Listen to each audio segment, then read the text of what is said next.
सभी को जय सिया राम। रामचरितमानस अयोध्या कांड और दोहा संख्या 115।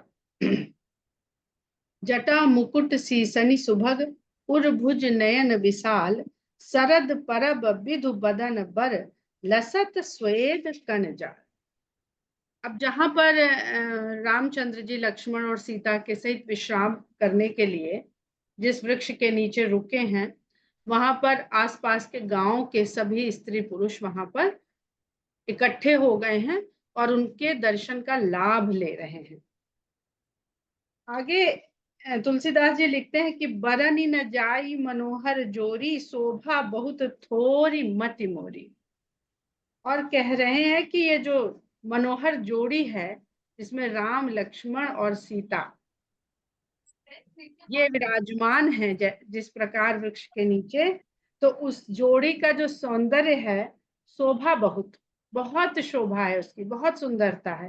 थोड़ी मति मोरी, मेरी मति बहुत थोड़ी है।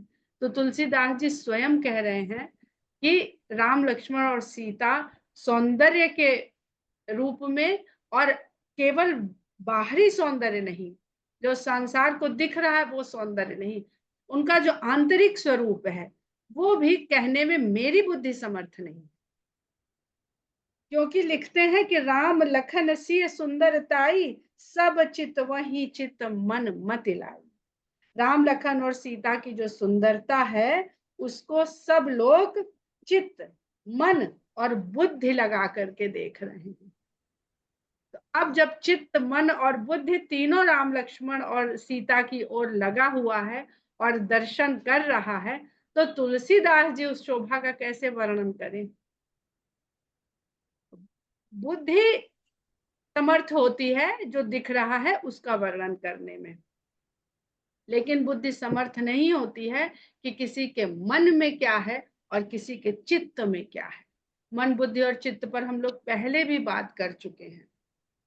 अब यहाँ पर अगर आप क्रम देखिए तो लिखते हैं राम लखन सिय सुंदरताई, और लिखते हैं चित्त मन मति लाई।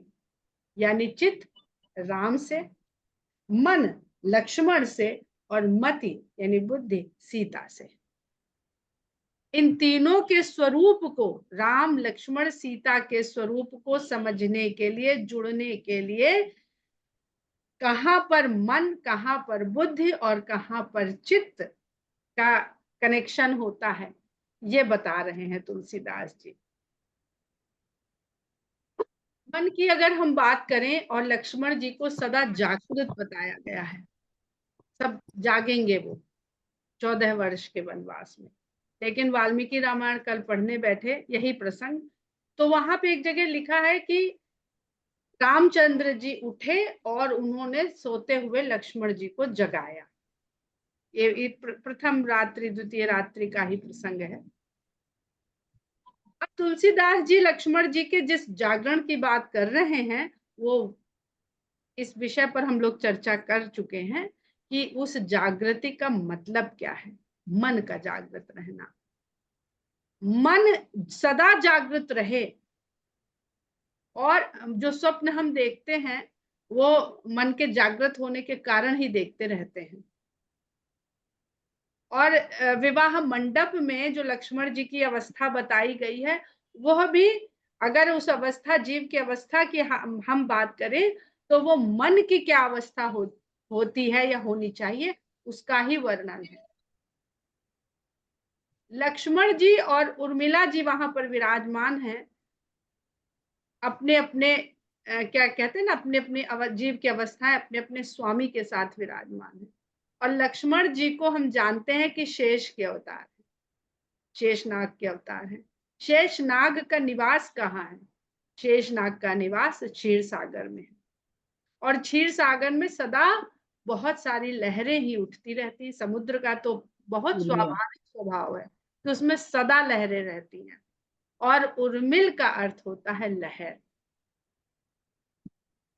तो दिखने में लक्ष्मण जी और उर्मिला जी अलग दिख रहे हैं, जिस प्रकार कई बार दिखने में राम और सीता अलग दिखते हैं, वो बुद्धि दिखाती है। जो बुद्धि सिर्फ वही देखती है जो स्पष्ट है, सामने है, प्रत्यक्ष है। और तुलसीदास जी ने यहाँ कह दिया, शोभा बहुत थोर मति मोरी। तो शेष नाग जी तब तक ही क्षीर सागर में है, मतलब क्षीर सागर में है तो वो लहरों से परे तो है ही नहीं। तो यहाँ पर लक्ष्मण जी और उर्मिला का जो संबंध है वो भी हमको समझ में आता है। और मन जो है, कहते हैं ना, लक्ष्मण जी यहाँ सोए रहे तो उर्मिला जी वहां, जगते रहे तो उर्मिला जी वहां सोती रही। लहर कभी सो सकती है क्या? और सर्प के स्वभाव में सोना बहुत बताया गया है। सर्प जाति के, अजगर करे न चाकरी, वो है ना क्या, अजगर करे न चाकरी और कौन करे न काम, दास पंछी पंछी पंछी करे न पंछी काम, करे न काम, अजगर करे न चाकरी, पंछी करे न काम, दास मलुका करे न काम, दास मल्लुका कह गए सबके दाता राम। पर ये क्या है कि संसार है ये उल्टा है ना, माया हमें उल्टा दिखा रही है। लहर तो कभी सोती ही नहीं है, कभी नहीं सोती। जब से सृष्टि की रचना हो गई, चाहे वो नदी की लहर हो, चाहे वो समुद्र की लहर हो, अगर कुछ भी क्षण भर को भी टिक जाएगा, पर पानी की लहर कभी नहीं रुकती है। तो ये भी बहुत सुंदर और बहुत आध्यात्मिक पक्ष है मन के बारे में। मन जागृत रहे और उसकी जो लहर है वो चलायमान होकर भी स्थिर रहे। जब आदमी, उर्मिला जी सो गई तो एक जगह स्थिर हो गई, सोता हुआ व्यक्ति तो चलता फिरता नहीं है। तो मन की लहर चलती रहे पर वो स्थिर रहे। कहाँ स्थिर रहे? जहां मन गया हुआ है। और मन कहाँ गया हुआ है? राम के पीछे पीछे। तो वहां पर सोती हुई होकर के भी उर्मिला जी अपने भाव के रूप में अपने मन के साथ में लगी हुई, एक रूप हुई हुई, वो भी हैं राम और सीता के पीछे पीछे। इसीलिए कहा कि अपने अपने स्वामी के साथ। तो मन की तरंगों का स्वामी मन है। ये यहाँ पर साधारण जीव के मन की बात नहीं हो रही है जिसका स्वामी इंद्र है। साधारण मनुष्य के जो मन है वो इंद्र की भांति है, जो सारी इंद्रियों को चलाता है और विषय कामनाओं की ओर लगाता है। लक्ष्मण जी सब विषय कामनाओं, सुख सुविधा को त्याग के गए हैं रामचंद्र जी के पीछे। तो लक्ष्मण जी का तात्पर्य मन से है। और मति, ब्रह्म प्रकट होता है प्रकृति के रूप में, तो बुद्धि क्या देखती है? प्रकृति को देखती है, मति। तो दिखने में जो दिखेगा वो सीता माता दिखेंगी। बुद्धि किसको समझेगी? सीता को। मन किसको समझेगा? लक्ष्मण को। और चित्त में जाकर के फिर कौन बैठेगा, कौन जुड़ेगा? वो है ब्रह्म, वो है राम। बहुत सुंदर चौपाई है ये दोनों आपस में। इसको आप जितना चिंतन करेंगे उतने सुंदर भाव इसके भीतर से आपको निकल के मिलेंगे। और थके नारी नर प्रेम पियासे, मनहु मृगी मृग देख दिया से। प्रेम के प्यासे स्त्री और पुरुष इनको देख करके ऐसे थक गए जैसे हिरण और हिरनी देख के, दिए को देख के थक जाए। अब ये क्या कह दिया तुलसीदास जी ने? मृग और मृगी चंचल मन के प्रतीक हैं। सदा मृग मरीचिका सदा अपनी प्यास बुझाने के लिए यहां से वहां भटका करते हैं, प्रेम पिया से। तृष्णा, तृष्णा की बात कर रहे हैं वो। मृग तृष्णा शब्द ही कहा गया है। जो भटका करते हैं, ऐसी अलौकिक घटना हो गई कि वो साक्षात ब्रह्म को अपने पूरे स्वरूप के साथ देख रहे हैं, राम लक्ष्मण सीता। तो मन बुद्धि चित्त की बात जिसको समझ में आए वो तो इनको समझेगा। तो साधारण बिल्कुल मृग पशुवत अगर मनुष्य को समझ लिया जाए तो उसके पास बुद्धि कहाँ है? वो खाली अपने भरण पोषण, भूख प्यास बुझाने के चक्कर में भटकता रहता है। ऐसे जीव को भी भगवान के ये दर्शन हो रहे हैं तो चकित मनोह मृगी मृग देख दिया से। और दीपक का तात्पर्य क्या है? जो हम लोग ने उत्तरकांड में पढ़ा, एक दीपक जलाने के लिए जीव को कितना प्रयास करना पड़ता है, तब वो दीपक की बाती में ज्योत आती है, तब वो अपने भीतर का जो बंधन है, ग्रंथि पड़ गई है जड़ और चेतन के बीच में, उसको देख पाता है। और मणि की जब बात करते हैं तो मणि तो भगवान किस प्रकार राम की भक्ति की जो मणि है वो किस प्रकार जागृत होती है, लेकिन यह सब प्रयास साधारण मनुष्य तो नहीं कर पाएगा। वो तो अपनी भूख प्यास के बुझाने में ही इस संसार में लगा रहेगा और समय भी निकल जाएगा। ऐसे व्यक्ति भी भगवान के इस स्वरूप को देख सकते हैं, दर्शन कर सकते हैं, जब भगवान की कृपा हो जाए। उनके किसी प्रयास से भगवान वहां दर्शन देने को नहीं गए, ऐसी परिस्थिति बन गई कि उनको भगवान के दर्शन मिल गए, ऐसा संजोग बन गया कि उनको भगवान के दर्शन मिल गए। उनका क्या योगदान है इसमें? इन गांव के स्त्री पुरुष का कोई योगदान है? कोई योगदान नहीं है।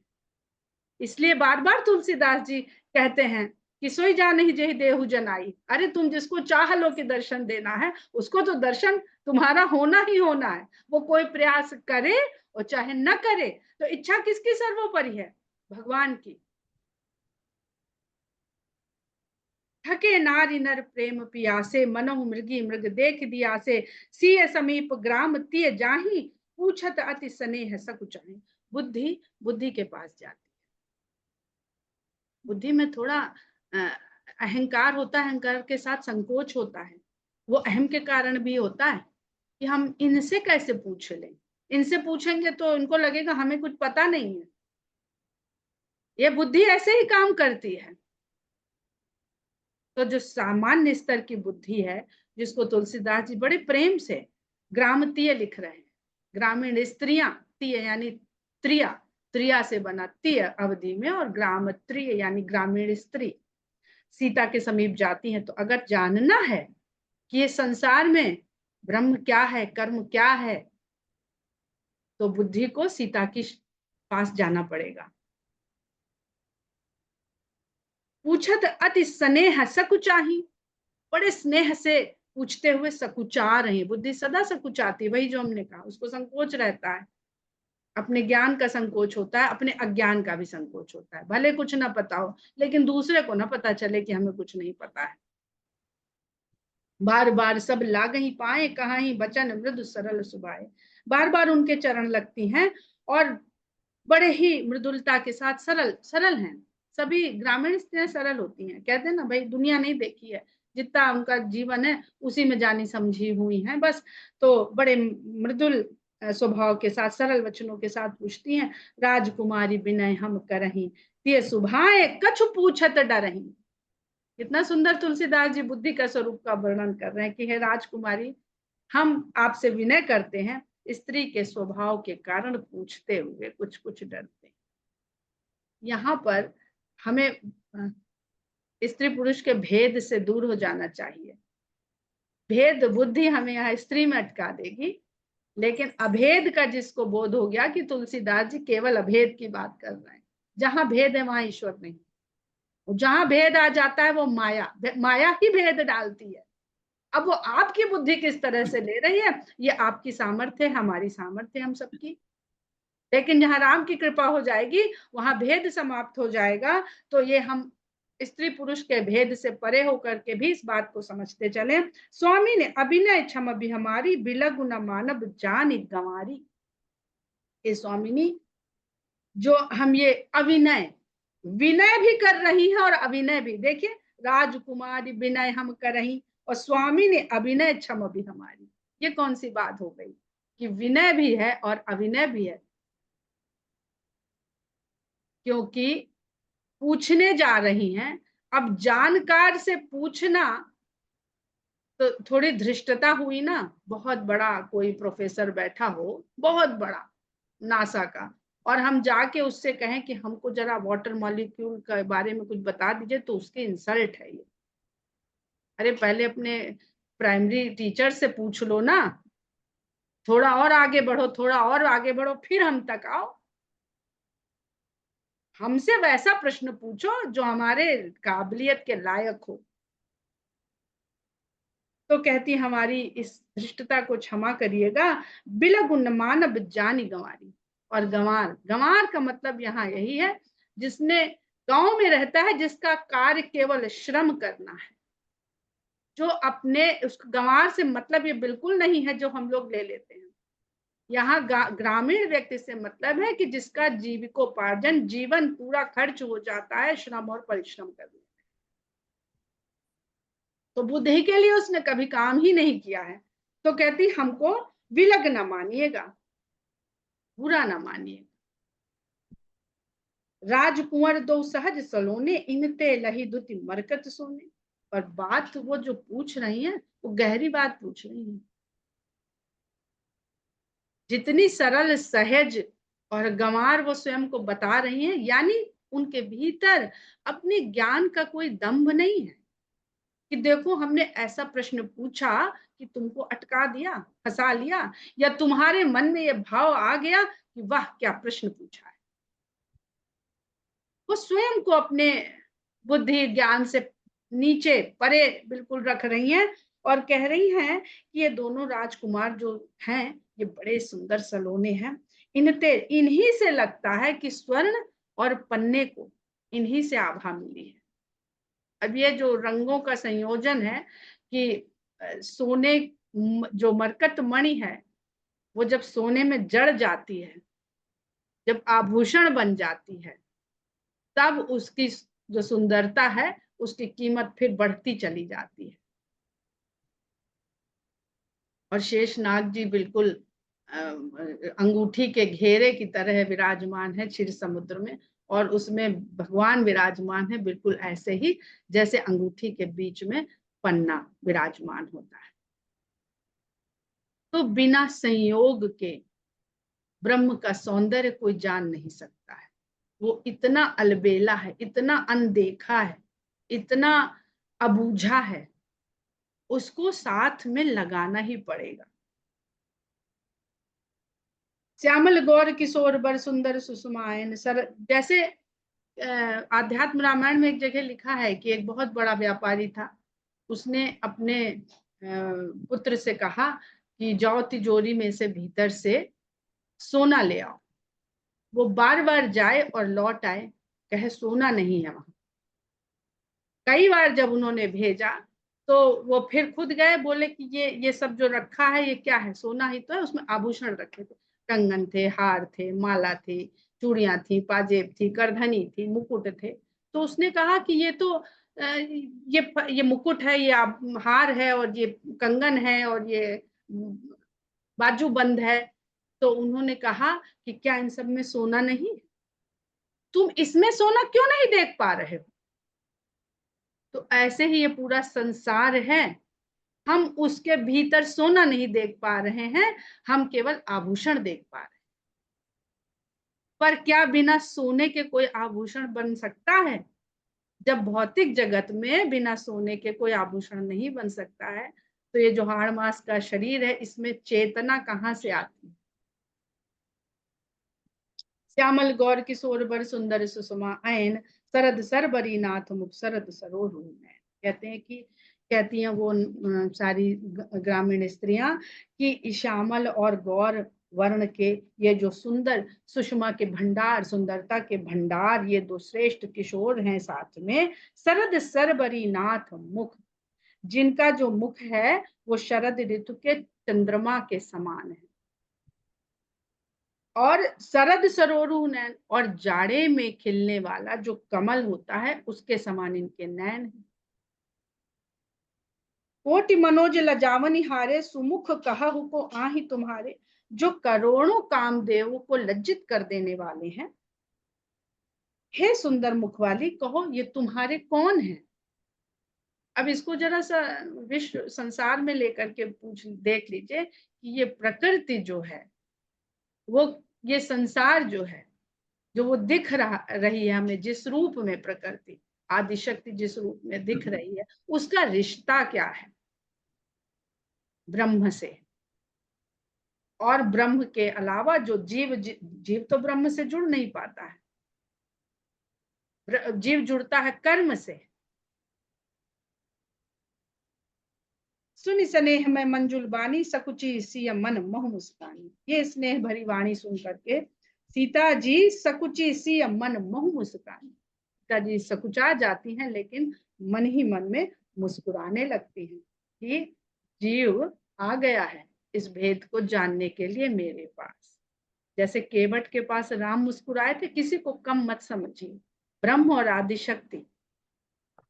तो अगर तुलसीदास जी ने वहां ब्रह्म को मुस्कुराते हुए दिखाया है कि भक्त आ गया है, तो भगवान कहते हैं कि देखो आ गया है मेरी शरण में, तो माता सीता भी कहती हैं कि बुद्धि मेरी शरण में आ गई है। जब बुद्धि मेरी शरण में आ गई है, तो अब आपका रहस्य बताने में, पता करने में इसको कौन रोकेगा? कोई नहीं रोक सकता है। तिन्हि बिलो की बिलोकति धरनी, दू सकोच सकुचति बर बरनी। उनको देखते हुए धरती की ओर सीता माता देखने लगती हैं, और दोनों ही बातों में उनको संकोच हो रहा है कि बताएं कि कौन है, तो संकोच है कि भाई नहीं बताया। तो दो कारण हो सकते हैं कि या तो हमको इस लायक नहीं समझा, और या इनको पता नहीं।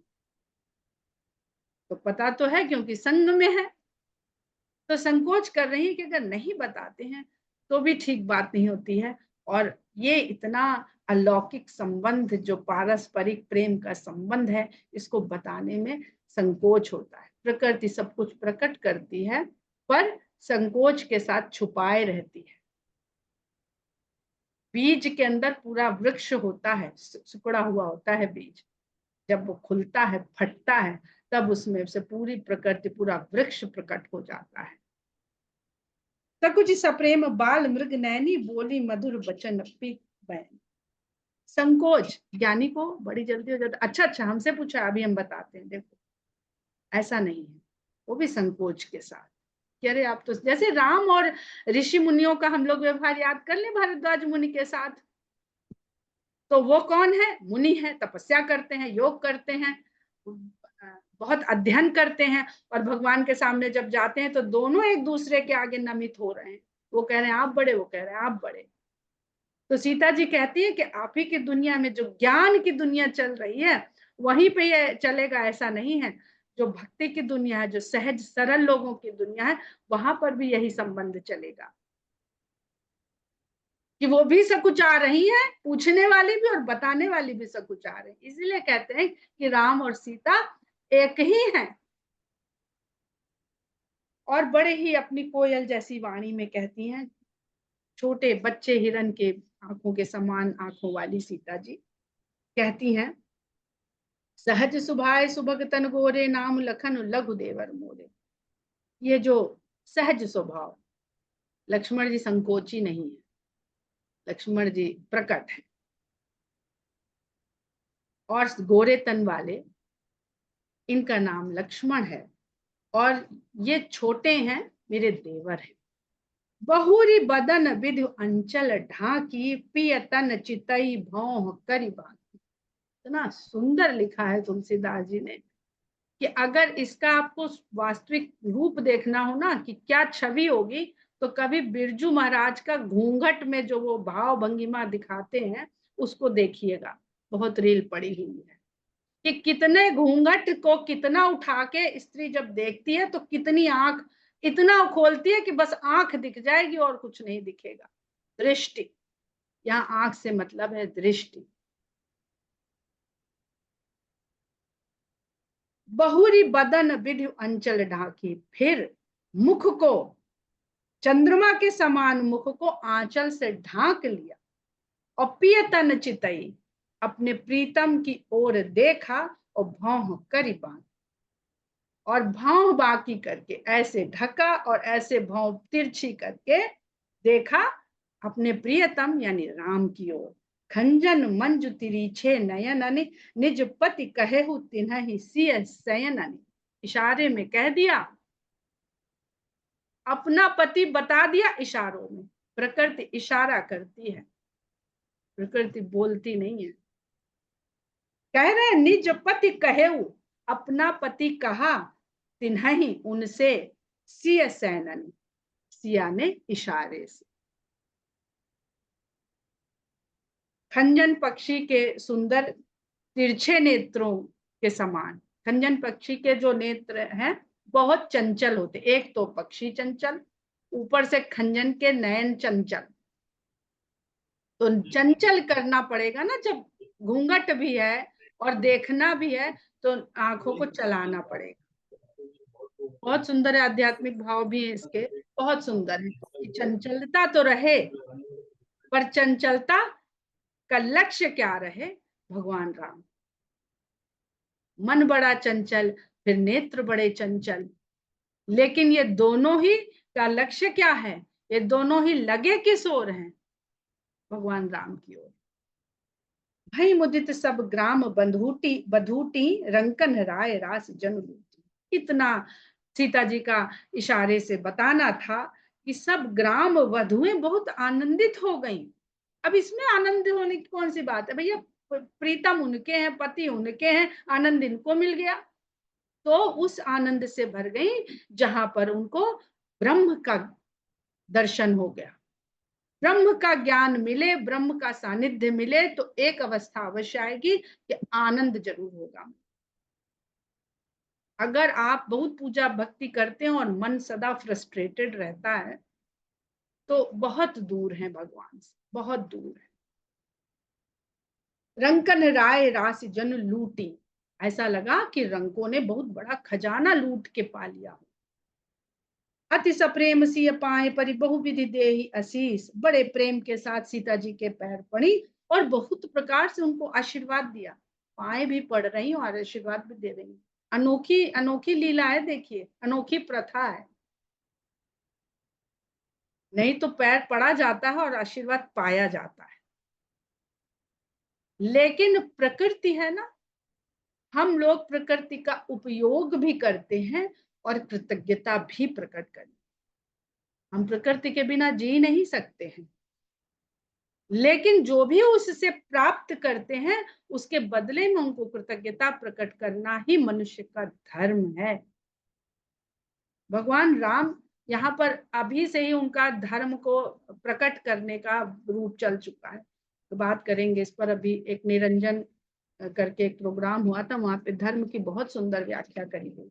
इस विषय के बाद उस पर चर्चा करेंगे। अति सप्रेम सिंह पाए परि बहुविधि देहि असीस, सदा सुहागिन हो तुम जब लग महि अहिसीस। आशीर्वाद क्या देती है? तुम सदा सुहागिन रहो जब तक शेष के शीश पर धरती है। सब उन्होंने सगुण रूप का, साकार भगवान के साकार रूप का सारा स्वरूप समझ लिया उन्होंने, और सब कुछ उन्होंने यहाँ पर कह भी दिया। ग्राम बधुओं, पार्वती समपति प्रिय होहु, देवी न हम पर छाड़ब छोड़ू। तुम पार्वती के समान सदा अपनी पति की प्रिय रहना, और हे देवी हम पर स्नेह करना, कभी मत छोड़ना। यही तो हम मांगते हैं प्रकृति से सदा। आदिशक्ति जो हमारे सामने प्रकट होती है कि प्रकृति की कृपा बनी रहे।